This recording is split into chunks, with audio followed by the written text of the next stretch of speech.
अपनी दोनों सहेलियों को लेकर। उनकी दोनों सहेलियां कौन है? जया और विजया। इन दोनों को लेकर माता पार्वती वलकल वस्त्र धारण करके हिमालय पर्वत की श्रृंग तट पर विराजमान हो जाती है। मैया बैठ जाती है तपस्या करने के लिए। और कठिन अब बताइए, मैया वसंत ऋतु में जब बारिश का मौसम आ रहा है तो मैया चट्टान पर बैठी हुई है और सारे के सारे बारिश को झेल रही है अपने पूरे शरीर पर, लेकिन वहां से उठ नहीं रही है, भगवान शिव का ध्यान कर रही है। और गर्मी है और अति भीषण गर्मी के मौसम में भी मैया उस चट्टान को नहीं छोड़ रही, उसी चट्टान पर बैठी हुई है और उस गर्मी को झेलते हुए। अभी हमको थोड़ी सी धूप लग जाए, थोड़ी सी गर्मी हो जाए तो फिर क्रोध आता है, बाप रे बड़ी गर्मी आ रही है। पंडित जी पर भी कई माताएं क्रोधित हो जाती हैं, हे भगवान ये पंडित जी का कब ये लीला, सब जल्दी से करवाइए पंडित जी, बहुत गर्मी लग रही है। अब पंडित जी बेचारा क्या करे पंडित जी, गर्मी तो लग रही है, उद्धार वो बेचारा सोच रहा है, उल्टा आप यज्ञ अनुष्ठान में भी भड़क रहे हो, अरे पंडित जी आप तो, और ये क्या क्या। थोड़ा मंत्र यजमान से पंडित जी बेचारा बोलेगा कि अरे मंत्र, अरे क्या मंत्र लगा रखा है, गर्मी तो लग रही है ना, मैं कैसे बर्दाश्त करें। और यहाँ माता रानी स्वयं शक्ति होकर भी उनको ये सब करने की आवश्यकता ही नहीं है, फिर भी वो कर रही है। किसके लिए? लोक कल्याणार्थ, हम सबके कल्याण के लिए कर रही है। और हम लोग छोटी छोटी चीजों के लिए आवेश में आ जाते हैं, क्रोध में आ जाते हैं, पूजा पाठ भी नहीं कर सकते। धुआं लग रहा है तो धुआं लग रही है, अरे कैसे कैसे धुआं, अरे पंडित जी सब पंडित जी पे ही सारा प्रॉब्लम, सारी समस्या सिर्फ पंडित जी। तभी तो अनादर हो रहा है, तभी तो बहुत सारे लोग पंडित जी की हत्या कर रहे हैं, कितने संत मार दिए जा रहे हैं। अब उनको ये नहीं पता है कि ये कितना बड़ा अपराध है। न रहेंगे पंडित, न रहेंगे आप लोग, न धर्म रहेगा, न हम सब रहेंगे। जिस दिन धर्म ही समाप्त हो जाएगा, पूरी दुनिया ही समाप्त हो जाएगी। पूरी दुनिया का अस्तित्व ही है धर्म। धर्म सिर्फ एक ही है, वो है सनातन धर्म। कौन सा धर्म? सनातन धर्म। बाकी तो सब पंथ है, पंथ से कोई लेना देना नहीं। धर्म तो पूरे ब्रह्मांड के लिए, जितने भी सृष्टि में जितने भी मानव हैं, उन सब के लिए एक ही धर्म बना है, सनातन धर्म, और कोई धर्म है ही नहीं। तो माता रानी अब सर्दी में भी भीषण जाड़े को सहते हुए, उसको अपने ऊपर झेलते हुए माता रानी तपस्या कर रही है। अच्छा, माता रानी कठिन से कठिन तपस्या करते तपस्या करते कितने वर्ष बीत गए? 3000 का कठिन वर्ष बीत गया। 3000 वर्ष बीत गए और मैया कठिन से कठिन तपस्या कर रही है। कितने हजार वर्ष? 3000 का कठिन तपस्या, 3000 वर्ष। माताओं बहनों बताइए, पार्वती मैया ने कितने हजार वर्षों तक तपस्या किया था? 3000 वर्ष। जोर से बोलिए, मुझे नहीं सुनाई दे रहा है, फिर से बोलिए। बस इतना ही। और आप लोगों ने कितना तपस्या किया है?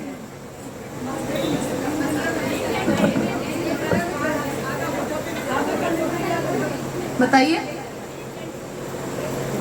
आप लोगों ने भी तपस्या किया है कि नहीं? अब आपसे पूछ रही हूं मैं, बताइए। आपको नहीं पूछ रही बाबू, छोटे से कन्हैया पूछ रहे, नहीं मैंने तो अभी नहीं तपस्या की है, अभी आपका टाइम आ रहा है। जब राधा रानी से आपका विवाह का समय आएगा तब आपको तपस्या करनी है, ठीक है? अभी आप बहुत नन्हे मुन्ने हो। हम तो ये बैठी हुई माताओं से पूछ रहे जिसका विवाह हो चुका है कि आपने तपस्या किया था कि नहीं अपने महादेव के लिए, अपने महादेव के लिए।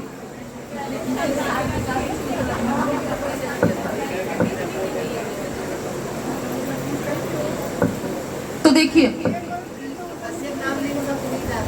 नहीं, यहाँ पे सुलाना नहीं है मुझे, यहाँ सबको जगा के रखना है। आज तो बहुत बारात में चलना है। अभी तो मैं सोच रही हूँ थोड़ा बहुत कथा निपट, क्योंकि जब भजन में अगर गोता लगाने लगेंगे तो ये छूट जाएगा।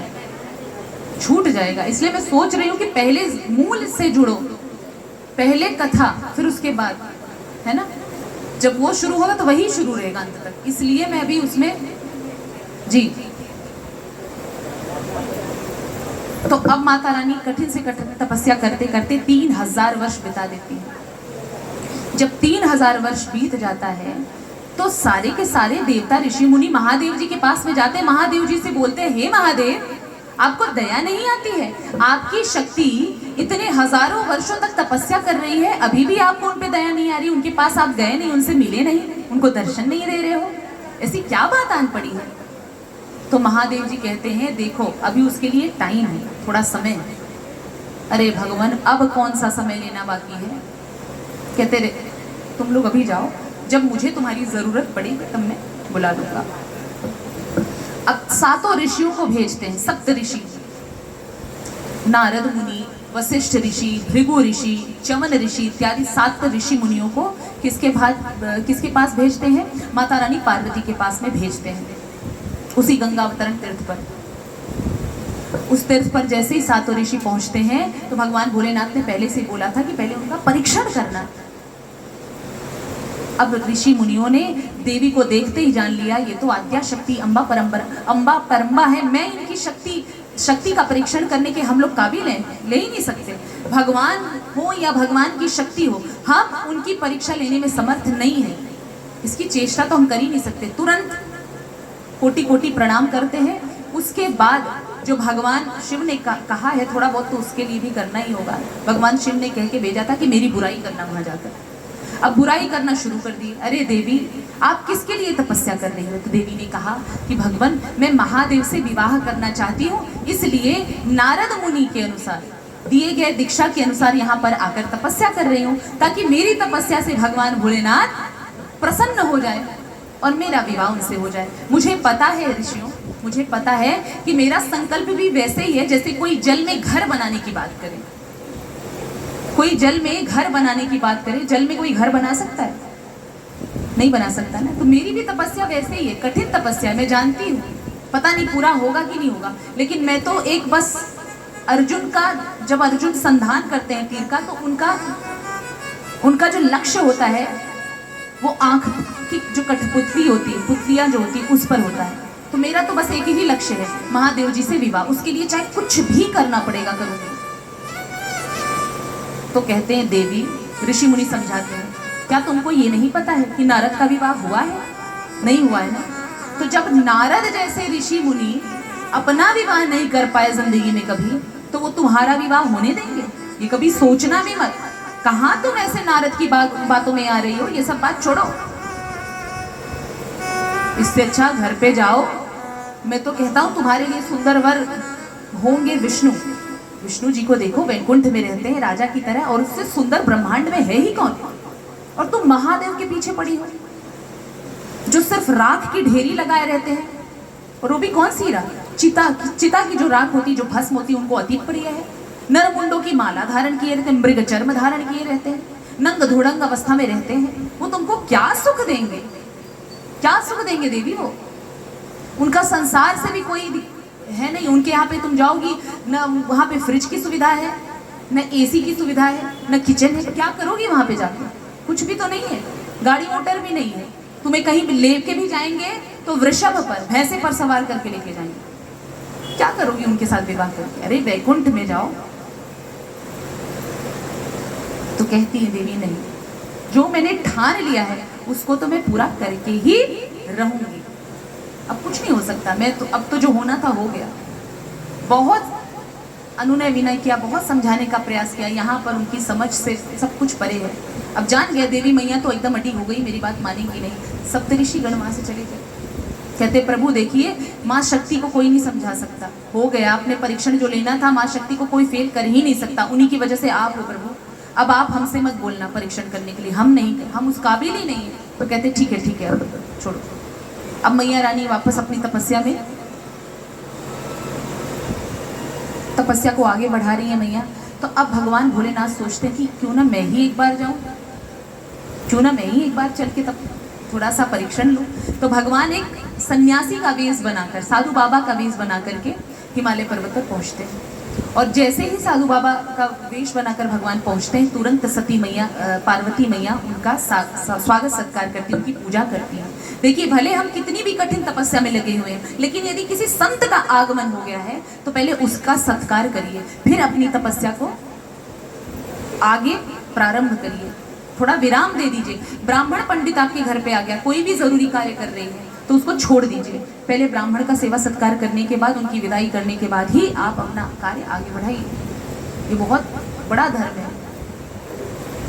तो सेवा सत्कार करने के बाद जैसे ही मैया रानी बैठती हैं, अपना आसन लगाती हैं, कहते हैं हमारे भोले बाबा कि देवी तुम कहाँ से आई हो? सब कुछ पता है, फिर भी पूछना है तुम कहाँ से आई हो, किसकी पुत्री हो, सब कुछ पूछते हैं। देवी मैया ने बता दिया। अब भोले बाबा कहते हैं तुम अच्छा तो तुमको शिव से शादी करनी है, किस लिए, क्या ऐसा शिव? कुछ भी हो, मुझे तो शिव से ही विवाह करना है। मैं उनकी थी, उनकी हूँ और उन्हीं की रहूंगी।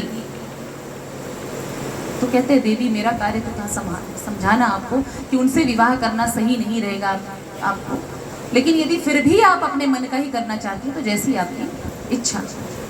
वो कहती हे ब्राह्मण, मैं तो ये चाहती हूँ, मुझे ऐसा फीलिंग आ रहा है, ऐसा विचार आ रहा है कि मैं अपने इस शरीर का भी त्याग करूंगी। यदि मेरा विवाह शिव से नहीं हुआ तो इस शरीर का भी मैं अपना त्याग कर दूंगी। और मुझे तो लग रहा है कि अब ज़्यादा देर भी नहीं करना चाहिए, इस शरीर का त्याग कर ही देना चाहिए। क्यों? साधु बाबा बोलते हैं क्यों कर देना ऐसा? देवी क्यों सोचती हो? आपने इतना भीषण तपस्या किया है, कहीं इतना भीषण तपस्या करने के बावजूद भी तो महादेव जी नहीं आए हैं, मुझे दर्शन दिए हैं। मुझे ऐसा लगता है कि अब इस तन में भी, अब इस तन से भी मेरा महादेव के साथ भेंट नहीं हो सकता है। तो माता रानी वहां भी योगाग्नि के माध्यम से अग्नि प्रज्वलित करती है और उस अग्नि में, दहकती हुई अग्नि में अपने आप को समर्पित कर देती है। बोलिए भक्तवत्सल भगवान की। तो उस दहकती हुई अग्नि में अपने आप का जब प्रवेश करती है मैया रानी, तो वो अग्नि भी कैसा हो जाता है? अग्नि भी चंदन की तरह शीतल हो गई। मैया रानी को अग्नि जला सकती नहीं जला सकती है। अब माता रानी का शरीर अग्नि से निकलने लगा। साधु बाबा सोचते हैं कि अरे वाह, इन्होंने तो बड़ा भीषण तपस्या किया है। कहते हैं अरे देवी, ये तो आपके सफलता का सूचक है। आपको अग्नि ने जलाया नहीं, इसका मतलब आपकी तपस्या सफल हुई, लेकिन अभी तक तो आपकी तपस्या का फल आपको मिल जाना चाहिए था। मिल क्यों नहीं रहा है? बताइए, उन्हीं से पूछ रहे हैं। पता नहीं है जैसे उनको कि मिल क्यों नहीं रहा है तपस्या का फल। जब आप ही वेश धारण करके आए हो साधु बाबा का, तो कब मिलेगा? रियल वेश दिखाओगे तब तो मिलेगा ना तपस्या का फल। तो कहती है देखो साधु बाबा, अब मुझे आप डिस्टर्ब मत करो, और कठिन से कठिन तपस्या करनी होगी तो मैं वो भी करूंगी, लेकिन आप यहाँ से जाइए, थोड़ा बाधा पड़ रहा है महाराज। अब जैसे ऐसे कहती है, साधु बाबा तुरंत माता रानी के हाथ को पकड़ लेते हैं। बोलिए भक्तवत्सल भगवान की जय। तो जैसे हमारे बाबा ने हाथ पकड़ा, मैया ने सोचा अरे कोई साधु मेरा हाथ पकड़ रहा है। जैसे उनकी तरफ दृष्टि घुमाती है तो क्या देखती है? ये तो महादेव जी खड़े हुए हैं। बोलिए महादेव की जय। साक्षात उनके पति देव ही खड़े हैं, जन्म जन्मांतर की जो शाश्वत पति है वही खड़े हैं। कहते देवी देखो, यही है तुम्हारे, यही तुम्हारा फल है ना? हाँ महाराज, यही मेरा फल है। तो कहते चलिए आप गौरा जी, आप हमारे साथ चलिए। तो कहती नहीं नहीं, अब दूसरी कोई नॉर्मल लड़की होती तो आजकल की लड़कियां कर क्या रही हैं? शादी विवाह होगी तो होगी। आजकल तो महाराज एक बात आप लोगों को भी पता होगा, एक बड़ा वर्ड अजीब सा है, अजीबोगरीब, लिव इन रिलेशनशिप। पता होगा आप लोगों को भी, लिव इन रिलेशनशिप। भाभियों को, नई भाभियों को हमारी पता होगा, तो माताओं को नहीं पता तो मैं बता देती हूँ। शादी के पहले ही जो शादी का धर्म निर्वाह किया जाता है, शादी के पहले ही पति पत्नी जैसा रिश्ता रखना, इसको इंग्लिश में लिव इन रिलेशनशिप बोला जाता है। इसका बड़ा ट्रेंड चला है, और ये ट्रेंड कहाँ से आया है? पाश्चात्य सभ्यता, वहीं से आया है। तो हमारे जो लॉर्ड मैकाले जी थे, हिस्ट्री में माताओं ने भी पढ़ा होगा, लॉर्ड मैकाले, वो यही तो चाहता था कि पहले भारत की शिक्षा व्यवस्था को पर कुठाराघात किया जाए, उसका हनन किया जाए। जब भारत की शिक्षा व्यवस्था का हनन कर दिया जाएगा तो वैसे ही संस्कार खत्म, और जब भारत में संस्कार नहीं रहेगा तो भारत में कुछ रहने वाला नहीं है। लोग पाश्चात्य सभ्यता को फॉलो कर रहे हैं, छोटे छोटे कपड़े पहनना। तो मेरी आप सभी माताओं से यही प्रार्थना है कि अपनी बालिकाओं को हाथ जोड़कर अच्छे कपड़े पहनाइए, सात्विक कपड़े पहनाइए। देखिए फैशन वल्गैरिटी में नहीं है। अंग्रेजी पद्धति देखिए, कोई भाषा बुरी नहीं होती, मैं नहीं कह रही हूँ कि भाषा अंग्रेजी विधान से आप अपने बच्चों को पढ़ा रही तो गलत है, पढ़ाइए, कोई दिक्कत नहीं है, भाषा कोई बुरी नहीं होती है, लेकिन धर्म को पकड़ना जरूरी है।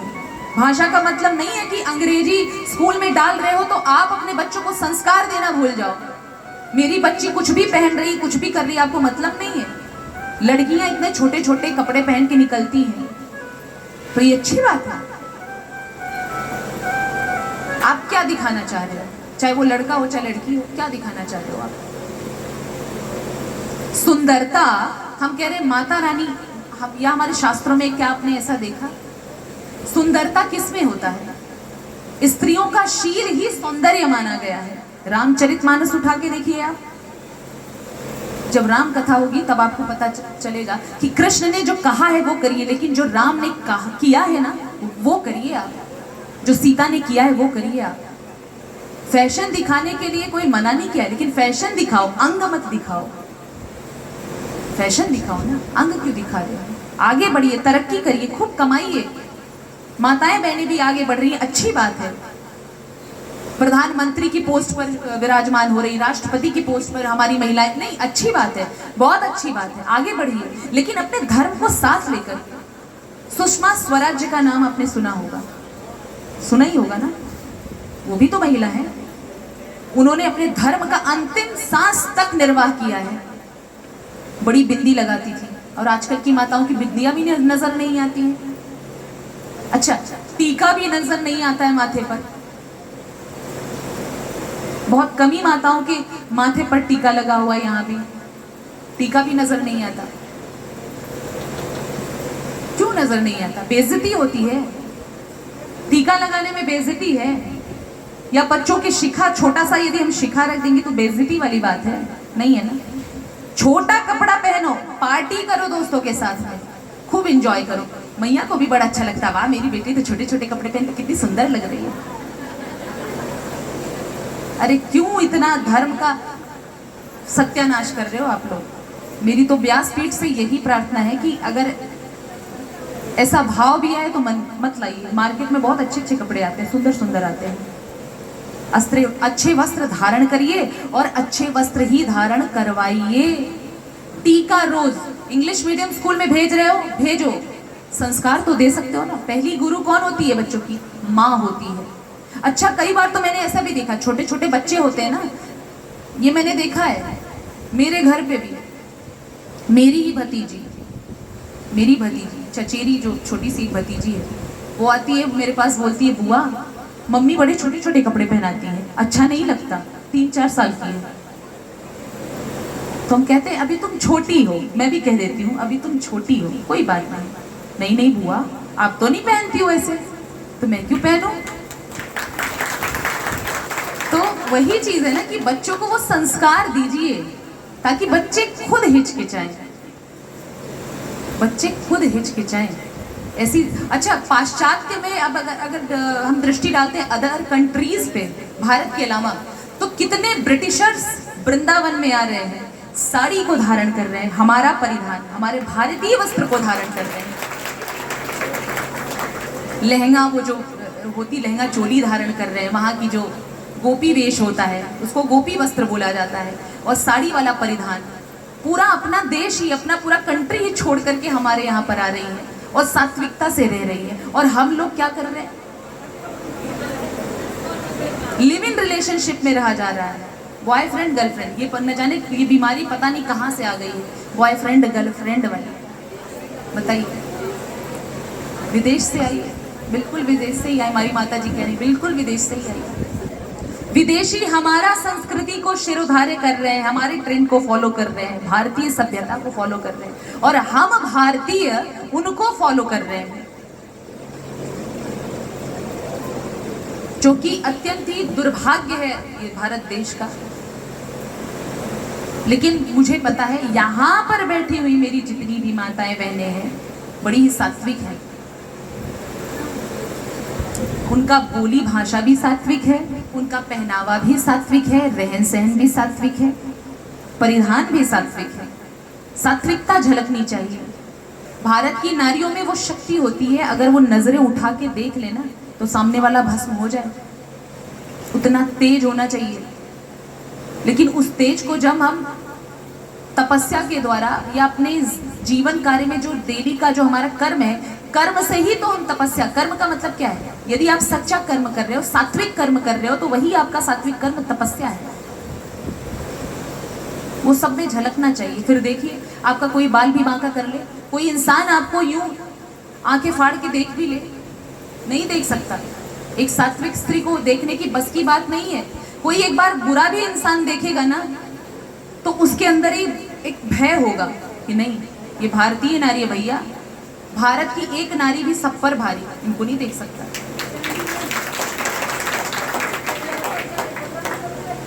तो अब मैं यहाँ पर बहुत माताओं बहनों को देख रही हूँ कि टीका नहीं लग रहा है माथे पे, या मेरी छोटी छोटी नन्ही नन्ही बहनें भी बैठी हुई हैं आगे, टीका नहीं। टीका का मतलब लोग क्या समझते हैं? गंवार। टीका का मतलब क्या समझते हैं लोग?